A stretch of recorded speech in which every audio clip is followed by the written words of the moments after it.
अरे ओही पार जमुना बिचवा पड़ेला बलुआ रे तैरा।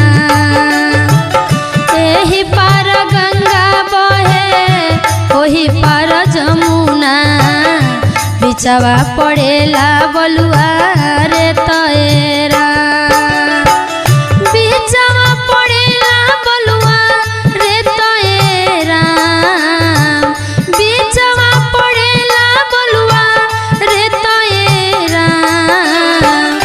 एही पार गंगा बहे ओही पार जमुना बिचवा पड़ेला बलुआ रे तैरा। एही पार गंगा बहे ओही पार जमुना बिचवा